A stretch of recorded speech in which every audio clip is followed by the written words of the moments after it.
Graffiti has always had a bad rap.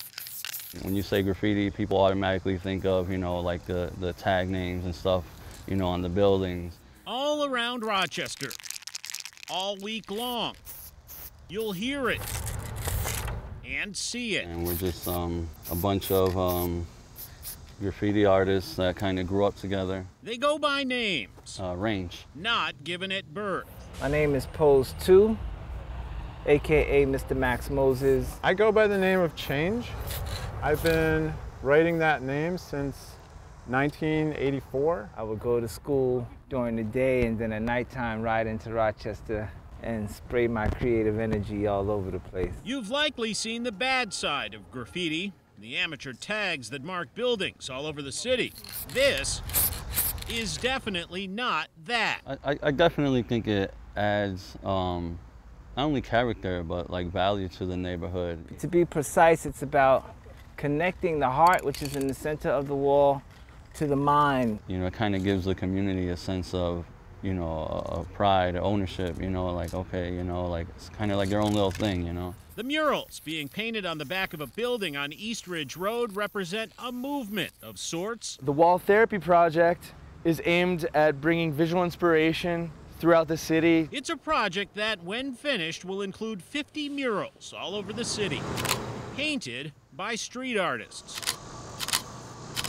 We want more attention to be brought to all these areas, all these neighborhoods, and we want to start to unify Rochester as a large public gallery. It's rebellious, It's against what's been prescribed, and I guess my nature is one not to follow what's been prescribed. 30 different artists are involved in wall therapy, bringing inspiration to Rochester from places as far away as Ireland and Brazil. In its most generic sense, it's art out in the public for free for everyone to appreciate. The artists themselves are on public display, showing unique style, creativity, and flair. Oh, look beautiful, something different, and it's a lot of creativity. Whereas an average person just sees a building, these artists see gigantic canvases that are just screaming to have something put on them. And I wanted it to be something that would really brighten your day as you're passing along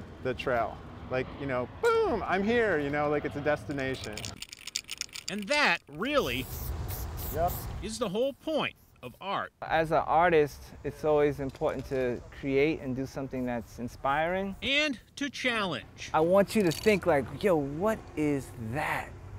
I want you to think. Really, I just hope, it kind of gets rid of the stigma of graffiti. The murals painted during wall therapy will become permanent fixtures, lasting images of a different kind, open to interpretation and appreciation. It's kind of, cool that, your own city kind of embraces that kind of movement, Seth Voorhees, YNN.